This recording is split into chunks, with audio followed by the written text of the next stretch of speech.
Get ready for a mind-bending journey, because this video is about to challenge even the most serious seekers of knowledge who yearn to unravel the creation accounts in Genesis. We're diving deep into Genesis 1 through 3, where you will find the captivating twin creation narratives of the Bible. My last video on Genesis 1 through 3, we showed potential mythical antecedents to the Enuma Elish, Epic of Gilgamesh, Atrahasis epic, Song of the Hoe, and I'm talking about an instrument that is used in agricultural farming, and several other Mesopotamian connections, but there may be better parallels to the Greek world. Now hold on tight, because biblical scholars have long attributed these accounts to two different authors, drawing from the well-known documentary hypothesis.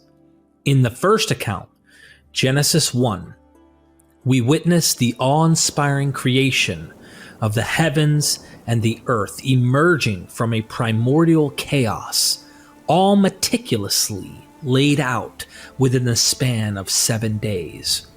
This narrative prominently features the name Elohim, representing God in the P or priestly source. But then the plot thickens as we shift gears to Genesis 2 through 3, transporting us to the enchanting Garden of Eden. Here, we encounter tales of animal and human creation, the fabled tree of knowledge of good and evil, and the origin of sin and death. Notice how everything is initially crafted as very good in Genesis 1, only to watch and witness the entry of sin and death into the world in Genesis 2 through 3, all attributed to a deity with a different name. Isn't that intriguing? It bears a striking resemblance to Plato's creation accounts, and we'll delve into that connection together, so brace yourself.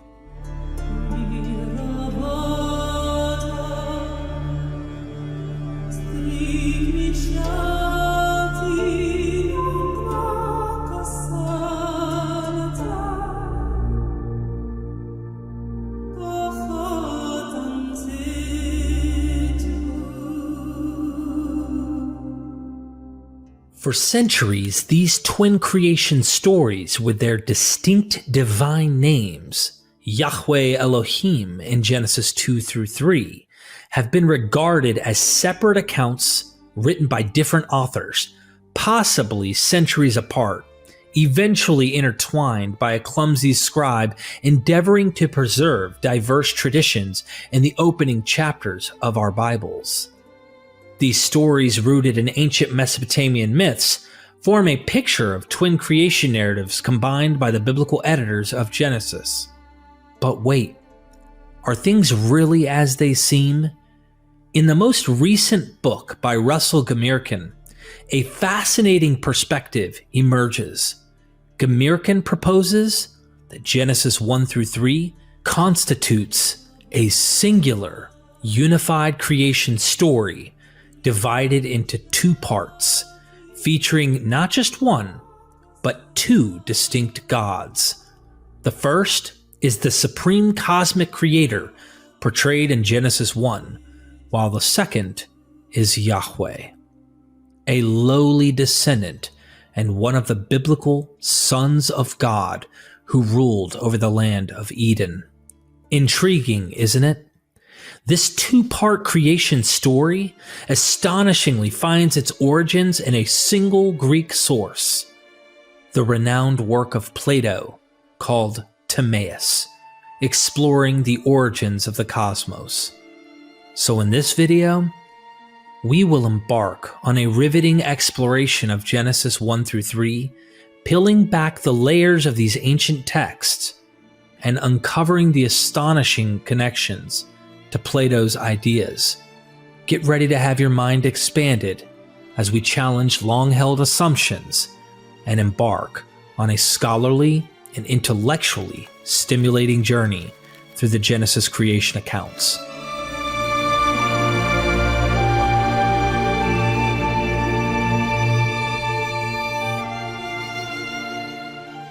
Russell Gmirkin's revolutionary approach to the origins of the biblical text is anything but conventional. While most biblical scholars focus solely on ancient Mesopotamian sources, Gmirkin takes a bold leap and looks at the Greek sources as well. Yes, you heard that right. Greek sources. Why limit ourselves, right? Here's the thing. The earliest textual evidence for the Old Testament, or Hebrew Bible, emerges quite late, in the 3rd century BC, after Alexander the Great's conquest during the Hellenistic era. And during this time, the Jews had access to a treasure trove of Greek literature in the illustrious library of Alexandria. So why not entertain the notion that the Bible might have been written as late as the Hellenistic era, drawing from Greek sources? Why should we turn a blind eye to the vast realm of Greek literature? It's time to expand our horizons. Over the years, I've had the privilege of interviewing some of the world's foremost experts in biblical studies, and an intriguing trend has emerged on the horizon. Archaeologist Jonathan Adler, renowned for his work on the origins of Judaism, has unearthed concrete physical evidence suggesting that this religion didn't truly flourish until well after the Hellenistic period, specifically during the Hasmonean dynasty and beyond. Adler makes a compelling point. There is a lack of archaeological evidence supporting the practice of the religion described in the biblical corpus by Jews or Israelites during the periods written about in this literature. In fact, he has said something like, there is zero evidence to suggest Jews were practicing this religion before the 2nd century BCE. He's open to being challenged, but the strong evidence points in his favor, as we do find ample evidence emerging during the 2nd century BCE, after the Hasmonean dynasty. Mark my words, more scholars will increasingly embrace the idea of Hellenistic composition for the Bible in the coming years. This is my prediction. I can see the writing on the wall. So while Gmirkin examines both ancient Mesopotamian sources and relatively recent Greek sources, it's the Greek parallels that often prove to be more captivating and persuasive. And what better example to illustrate this than the biblical creation stories themselves? Consider the creation account of Genesis 1. Gmirkin notes that creation myths from ancient Mesopotamia, and even many from the Greeks, are of 3 major types. So let's go over them.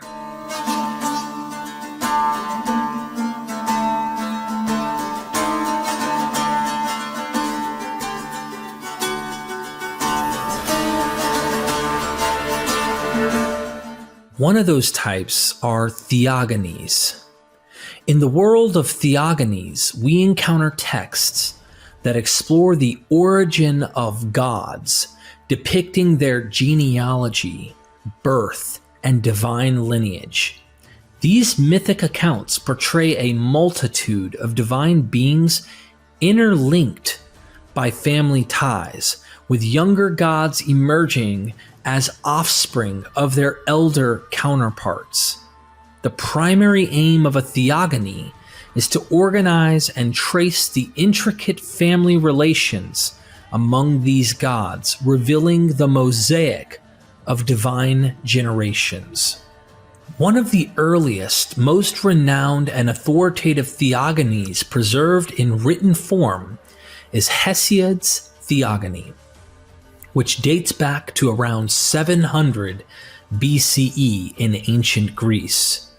However, the concept of anthropomorphic family groups of gods extends far beyond Greece, spanning across various civilizations in the ancient Near East. In Egypt, we witness the portrayal of gods in anthropomorphic family structures as exemplified in Plutarch's work on Isis and Osiris. Babylonia represents its own version of divine lineage in the Enuma Elish, while Assyria depicts these dynamics through the Assyrian redaction of the Enuma Elish, featuring Ashur as the replacement for Marduk. The Hurrians and Hittites contribute to this rich tradition with their epic of Kumarbi, and the Phoenicians, as evidenced by Philo of Byblos, add their unique perspective. The Canaanite Ugaritic texts of Ras Shamra, particularly in the Baal cycle, explicitly reveal similar themes of divine family connections. Notably, the Canaanite tradition of El and his 70 sons directly influences the biblical text. Here, the God of the children of Israel is often associated with either El, the ruler of the divine council, or one of El's sons. These echoes of divine familial relationships resonate throughout biblical narratives. For further exploration and detailed sources on the topics discussed in this video, I recommend referring to Gmirkin's book. It serves as a valuable resource shedding light on the origins and interconnectedness of these ancient texts.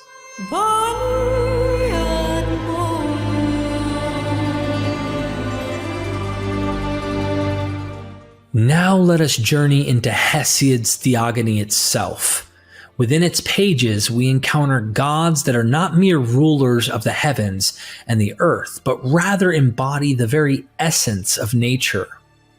Chaos, the first god, is followed by Gaia, the earth, and Ouranous, the sky.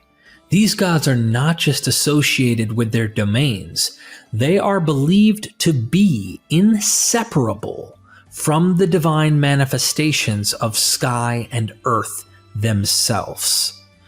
As Hesiod's Theogony unfolds, we discover a pantheon of gods descending from chaos and Gaia, including deities such as Hemera, day, Erebos, darkness or night, Helios, the sun, Selene, the moon, Oceanos, the world stream or ocean, Pontus, the sea, and many others.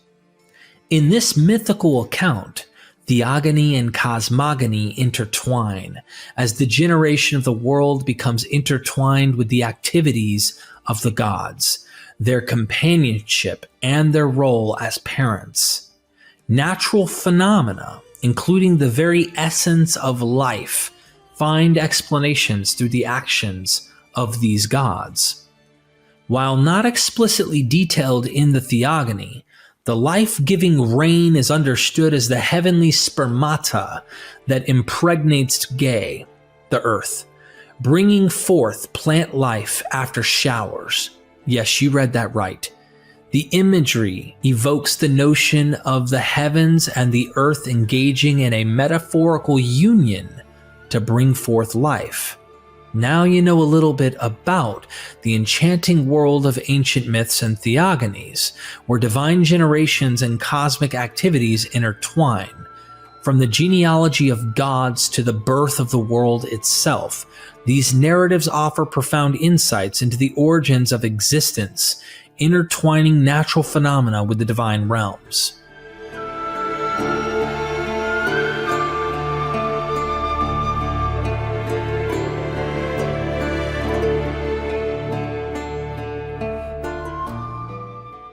Category number 2 are theomachies. Imagine a colossal celestial showdown where the gods themselves engage in an epic battle, a theomachy, if you will. These divine clashes often had cataclysmic consequences here on Earth. But here's the twist. When one supreme god is defeated, paving the way for another to take the throne, we enter the realm of succession myths. These are stories about gods that likely sprouted from the historical replacement of one ruling cult by another, much like what happens when conquest or migration reshapes the power dynamics. And let me tell you, succession myths sometimes manifested as a series of ages, each marked by its own cosmic catastrophe. Take the Greeks, for example. They had the age of Ouranous, where the cosmos itself burst into existence, followed by the age of Kronos, a golden era that birthed the race of humanity, the magnificent golden race. And then, brace yourselves, we have the age of Zeus, which witnessed the rise and fall of not just one, but 4 successive human races. We're talking about the Silver Race, the Bronze Race, the Race of Heroes, whose swan song coincided with the infamous Trojan War, and finally our current Iron Race. Talk about a tumultuous timeline. Now the shift from the age of Ouranous to the age of Kronos didn't involve a full-blown theomachy. No, it was a relatively straightforward case of good old parricide, killing off of the parent. Nothing too dramatic, right? But when it comes to transitioning from the age of Kronos to the age of Zeus, oh boy, buckle up for the Titanomachy. This was a full-blown war of the Titans, a theomachy in all its glory. And guess what? The destruction of the Bronze Age of man orchestrated by Zeus also seemed to come with its fair share of cataclysmic upheaval. However, let's be clear, none of these Greek cosmic shakeups directly involved cosmogony itself, the creation of the universe. They were more about the divine power struggles and the changing of the guard. But hey, who needs cosmogony when you have feuding gods and awe-inspiring catastrophes to keep things interesting, right?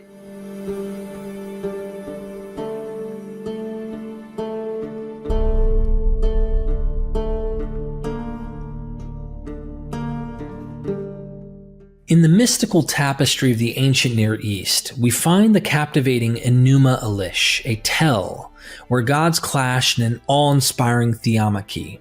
Here, Marduk, the valiant deity, squares off against Tiamat, the formidable primordial dragon representing watery chaos. But this battle is no ordinary divine scuffle. It carries within it explicit elements of mythical cosmogony. Picture this: Marduk and his forces vanquish Tiamat and her formidable army.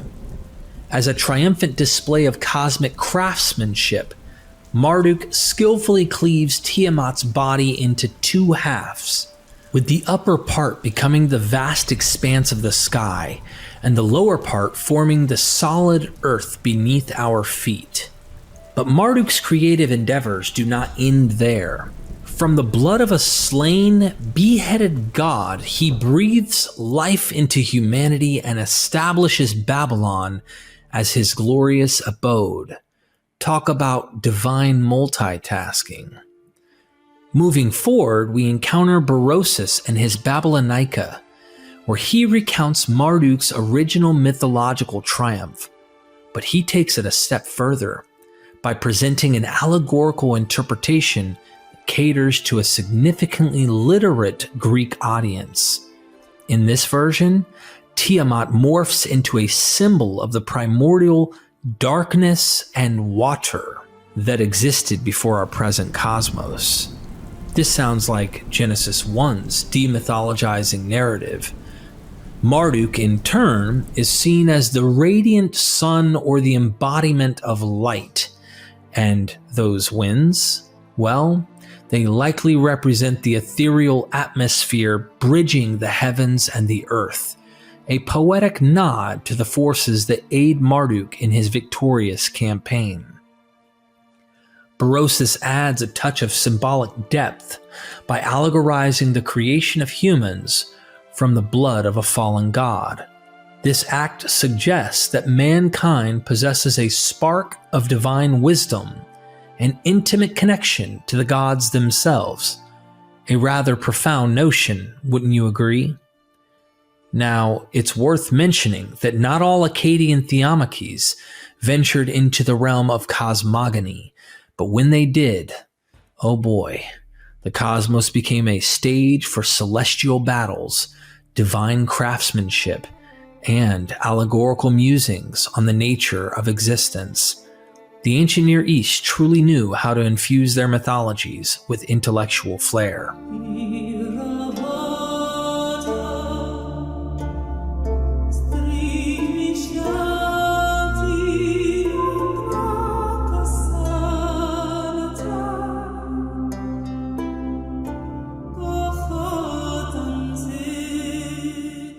In that realm of ancient cosmogonies, the gods of Canaan have not left behind preserved narratives. However, within the Ugarit Baal cycle, a window opens to an intriguing tradition where theomachy, the divine battle between gods, illuminates the origins of the world. In this cycle, the valiant Baal emerges victorious over Yam, the embodiment of the unruly sea, while also triumphing over Mot and Lotan. These triumphs suggest a rich tradition that perceives the creation of the world through the lens of divine conflict. Moreover, echoes of older Canaanite traditions reverberate through the conquest of Rahab and Leviathan, enigmatic sea dragons within biblical texts. The battles between Yahweh and Rahab in Job 9 verse 13, as well as Yahweh and Leviathan, bear the markings of a bygone mythical cosmogony, a glimpse into a time when the origin of the world was envisioned as a theomachy, a clash between gods. What unites these battles of cosmic significance is a recurring motif: an embattled deity, a conqueror facing off against a sea creature that embodies the forces of watery chaos. The battle between God and Rahab alludes to us in various biblical texts, most notably in Psalms and Job, yet curiously, the cosmic battle motif remains absent from the renowned Genesis 1:1 to 2:3 account. It seems the author consciously chose to strip it of its mythical potential, leaving us to ponder the significance of this omission. Thus, as we delve into these ancient mysteries, we encounter a big mosaic woven with divine conflicts and primordial chaos. The battles between Marduk and Tiamat, Baal and Yam, and the biblical god and Rahab or Leviathan offer us glimpses into the human fascination and imagination with cosmic struggles. In these monumental clashes, the conqueror faces off against the chaotic forces of the sea, shaping the very fabric of existence. While the battle between God and Rahab is alluded to in biblical texts, the cosmic battle motif remains concealed within the Genesis account, leaving us to contemplate its significance, a captivating enigma that invites further exploration. However, the lack of this mythical theomachy in Genesis 1:1 to 2:4 should have us ask whether Berosus and Plato's creation accounts have something to offer us.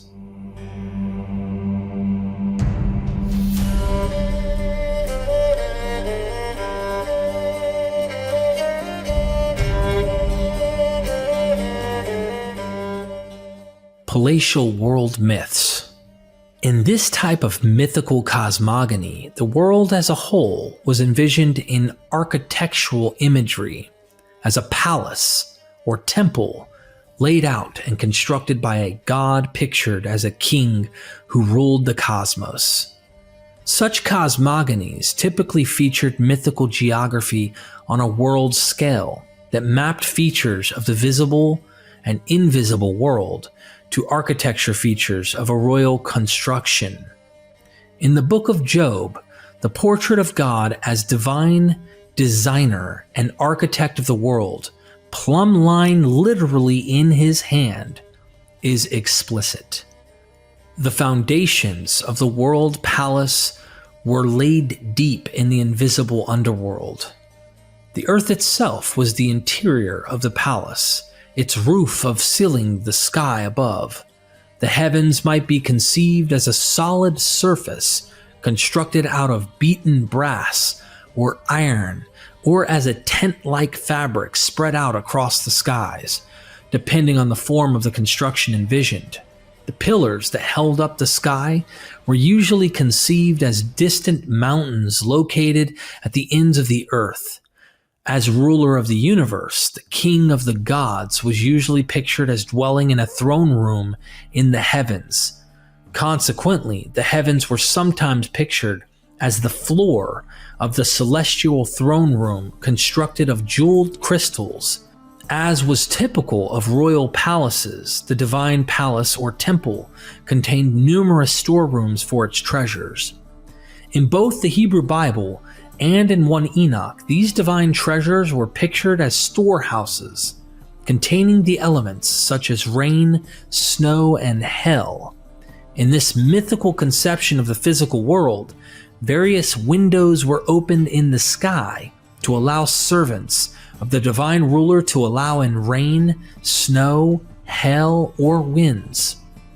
Gates in the east were opened to allow the entry of the sun, moon, and stars, which were transported across the heavens by the angels to whom they were entrusted. And other gates in the west allowed their departure from the sky. Other gates or stairways allowed passage between the heavenly realm and earth.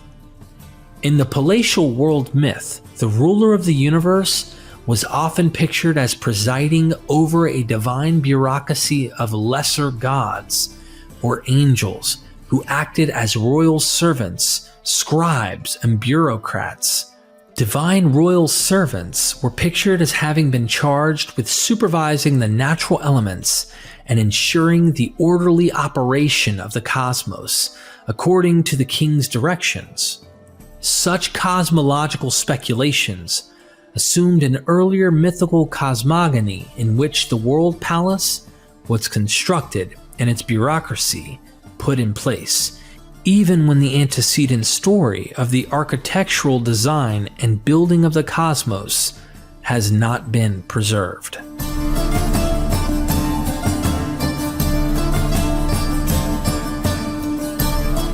Yet, Genesis is none of these types of Mesopotamian or Greek creation myths, as we covered all three.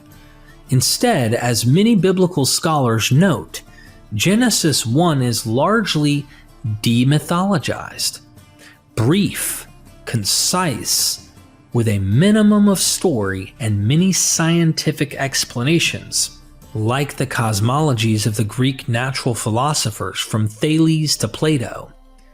Indeed, as Gmirkin notes, Genesis 1 is strikingly reminiscent of Plato's Timaeus, a partly mythical, mostly scientific account of the fashioning of the cosmos by the supreme, eternal, monotheistic God of creation that Plato calls the demiurge or craftsman. This craftsman or creator God, who dwelled outside the material universe, took the original primordial chaos postulated by all Greek philosophers and transformed it into a beautiful, orderly universe, good and perfect in all respects. The craftsman started by separating out the elements of earth, water, air, and fire or light from the primordial chaos, rendering the universe visible.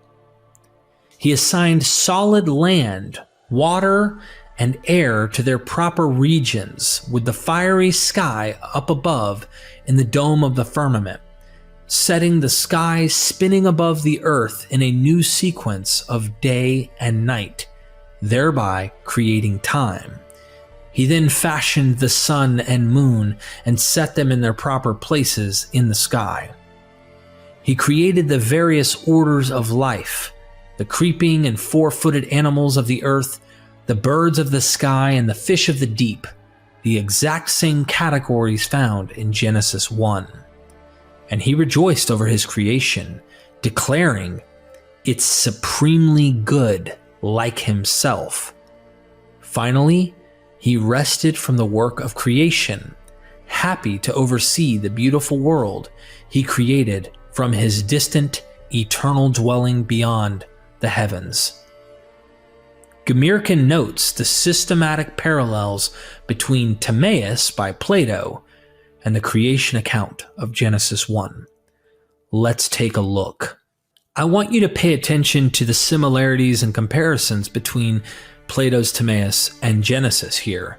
Both have beginnings in chaos and darkness, introduction of light, introduction of day and night, separation of earth and skies, dome of firmament, separation of earth and seas, creation of plants, days, months, and years, creation of celestial bodies, creation of sea creatures and birds, creation of land animals, creation of humankind, completion of the cosmos and the creator at rest, creation of mortal life by the gods, which leads into another chapter in Genesis.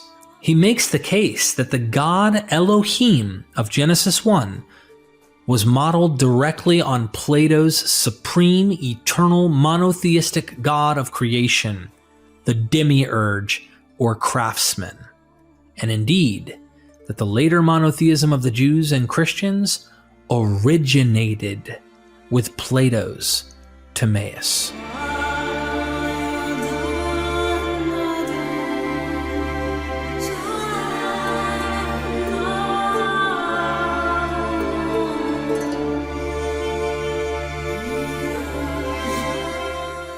But what of the second creation account of Genesis 2 through 3?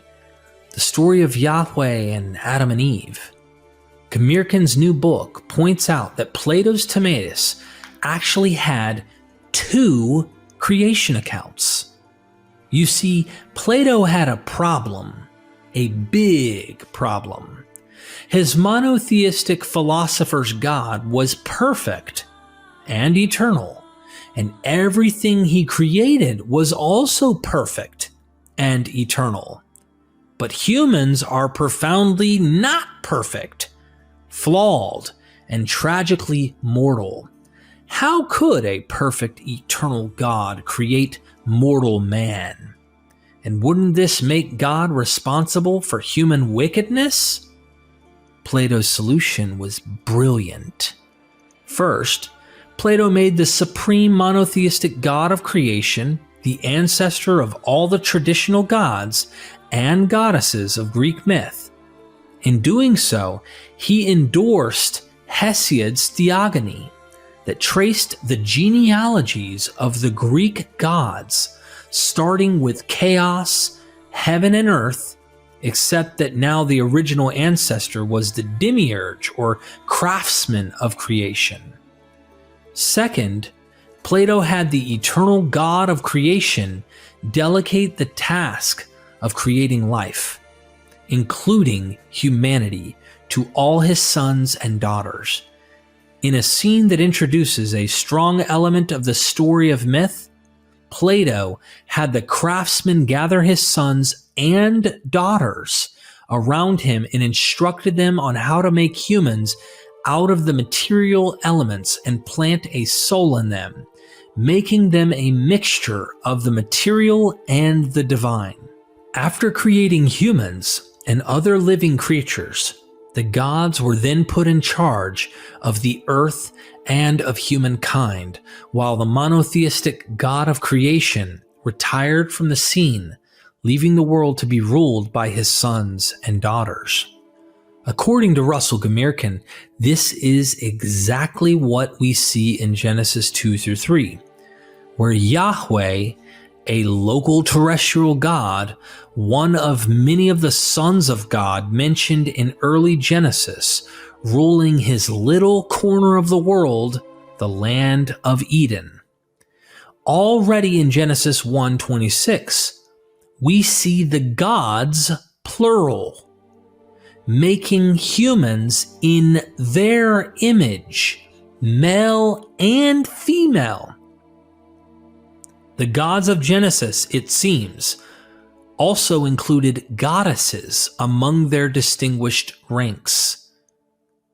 Why would it say made in their image, male and female, if both were not creating on the scene? We later also see multiple gods mentioned in Genesis 2 and 3 in the sons of God who married the daughters of men in Genesis 6 and in the story of the Tower of Babel in Genesis 11.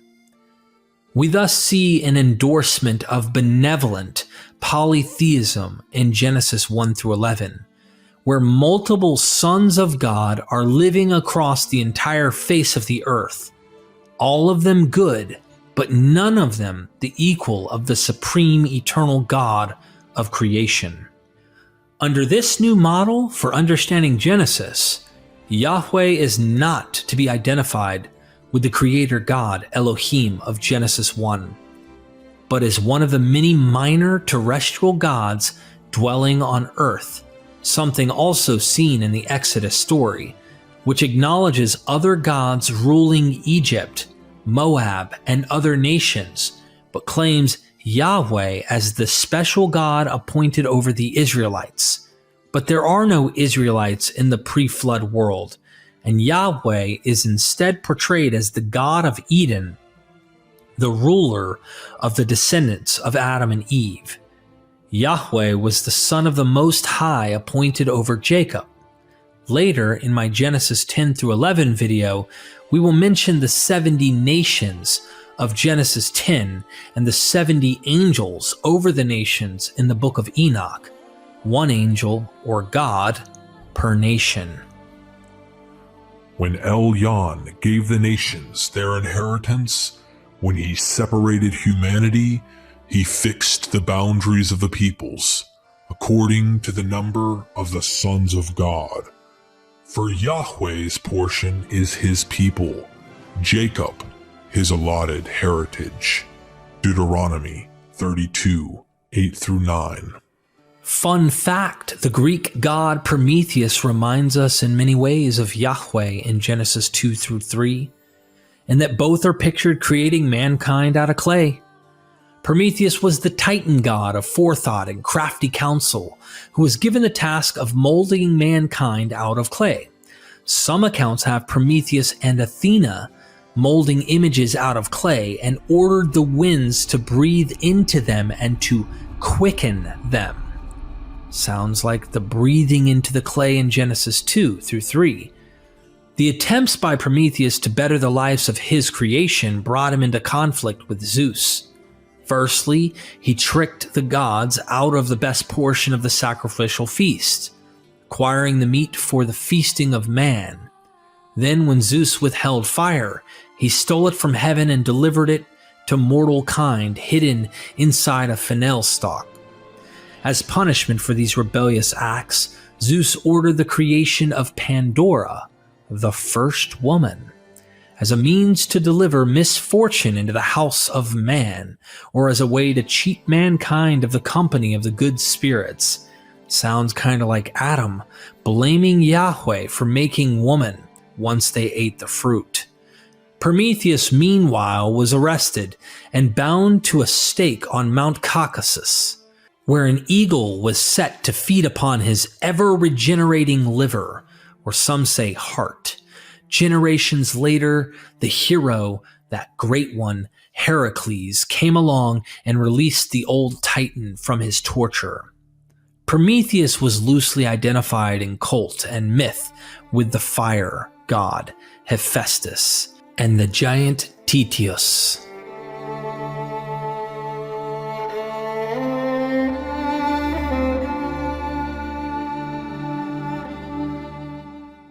The Book of the Generations of Heaven and Earth.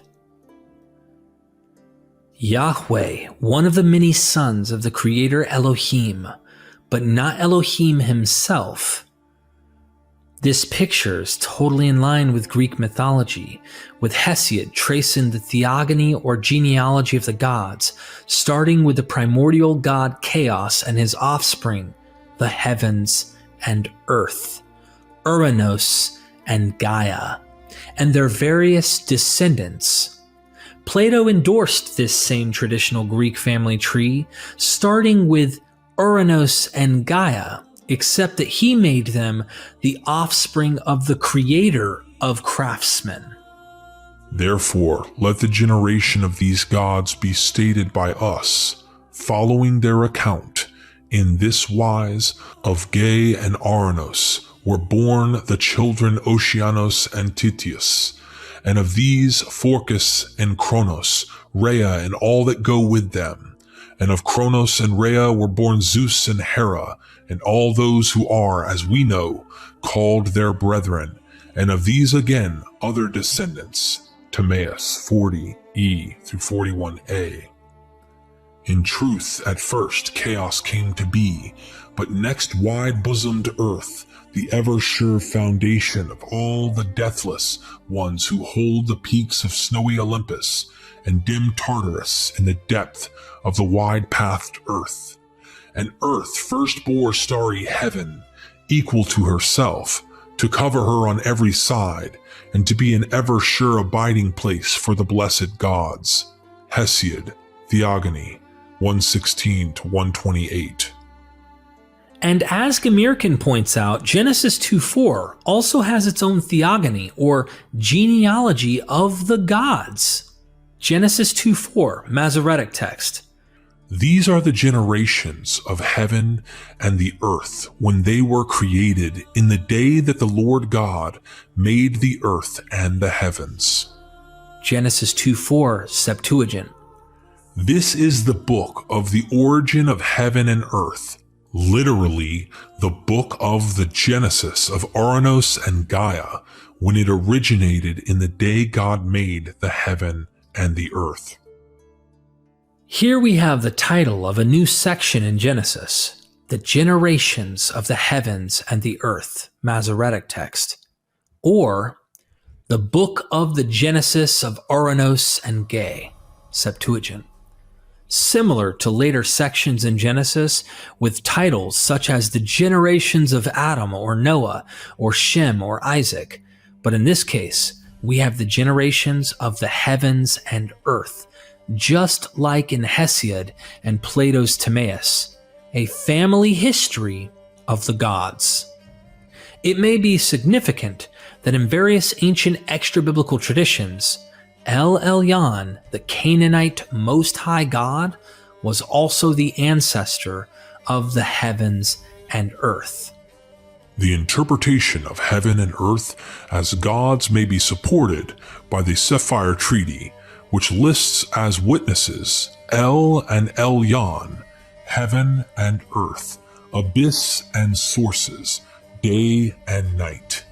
In fragment of the Phoenician history of Philo of Byblos was quoted at Eusebius' Preparation for the Gospels, 1:10-15. Elyon, that is Elyon, was said to have been the father of Ouranous and Gaia, who in turn had many other offspring. Gmirkin, Plato's Timaeus, and the Biblical Creation Accounts, 164. Yahweh then is not the creator, but one of the many lesser sons of God. Gmirkin points out that in the story of Genesis 2-3, Yahweh appears in a very limited role, not as cosmic creator, but as a terrestrial God who fashions animals, plants, and humans like the sons and daughters of God in Timaeus. And exactly like Plato's Timaeus, Genesis 2-3 is profoundly concerned with the questions of human wickedness and mortality. According to Gmirkin, it seems evident that the Yahweh in the story of the Garden of Eden is a lesser order of God. Yahweh lives not in the eternal realm beyond the heavens, but in the earthly land of Eden. He dwells in this earthly paradise among the humans he created, much like the Greek gods dwelled on earth in various Greek mythical accounts. He strolls in the garden planted for his enjoyment, smelling the fragrant breezes in the cool of the day, an almost human picture of pleasure and contentment. And far from omnipotent, he is surprised to find that Adam and Eve are hiding from him. He calls to them, "Where are you?" and finds they were suddenly embarrassed at their nakedness. "Who told you that you were naked?" he asks. And after a lengthy interrogation, Yahweh learns about the serpent and that Adam and Eve have eaten from the forbidden tree of knowledge of good and evil. One sees virtually the same scene repeated later on when Cain has murdered Abel. Yahweh grills Cain, peppering him with questions. "Where is Abel? What have you done to him?" Yahweh is neither an all-knowing nor all-powerful cosmic God. In fact, Yahweh is only one step above being a poor, fallible human himself, different in only one respect: his immortality. Thus, Yahweh tells his fellow gods they must evict Adam and Eve from the Garden of Eden. "For behold, the man has become like one of us, knowing good and evil. And now lest he put forth his hand and take also from the tree of life and eat and live forever." Yahweh decides the man must be driven from the garden and guards posted to keep him forever outside. This same theme, the jealousy of the gods, is found in Timaeus 41c, where the Creator says he cannot create humans himself. "For if by my doing these creatures came into existence and partook of life, they would be made equal unto gods, in order therefore that they may be mortal." His sons and daughters were charged with fashioning these living creatures. Gmirkin points out many other parallels between Genesis 2 through 3 and Plato's various writings. According to Plato's statesmen, the first humans had no need of clothes and were able to converse with animals. In this same Platonic text, the earth spontaneously produced food for the first humans, allowing them to lead idyllic lives free from toil, pain, or disease until God later became displeased with them. In Timaeus, Plato likened sex to the fruit of a tree, which humans have an insatiable appetite for. And in Protagoras, Plato said that humans, even though they possessed a full knowledge of good and evil, Plato's exact words, could still be tempted to bad deeds by their appetites, passions, and the enticement of the senses, just like in Genesis.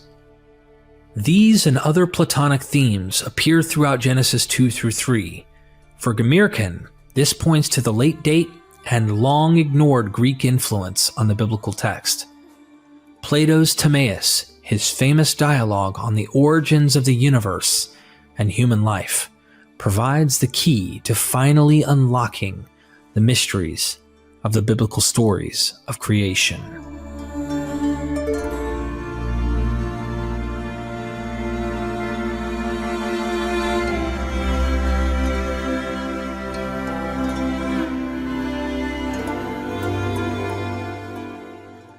Sons of God and mortal women. Get ready, my intrepid explorers, for the next exhilarating chapter in our grand odyssey through the captivating convergence of Plato's ideas and the enigmatic tales of Genesis. As we continue our journey, we shall adventure deeper into the mystical realm of gods entwined with mortals, where desire and consequence intertwine like the threads of fate. Prepare to be enthralled as we unravel the enigmatic narratives of Genesis 6, where gods surrender to temptation and mortal women, ultimately setting the stage for the cataclysmic flood of Noah. Oh, but the connections do not end there. Brace yourselves for a mind-bending exploration of how these profound events resonate with the legends of Atlantis and other Greek myths. For a deeper dive into the topics discussed, don't forget to secure a copy of Russell Gmirkin's illuminating book, a treasure trove of knowledge Subscribe to MythVision to ensure you never miss a moment of this extraordinary series. Show your appreciation by liking the video and sharing your favorite part in the comments below. Let's ignite a symphony of noise to please the YouTube gods. And if you're truly captivated by the profound revelations we uncover, consider joining our family. You can join MythVision's Patreon by becoming a patron or become a YouTube member. Together we shall support and nurture this sacred quest for knowledge. Remember, my friends, we are MythVision, bound by a shared passion for uncovering the mysteries that lie beneath the surface of ancient legends and philosophies. Onward we march in search of enlightenment and truth.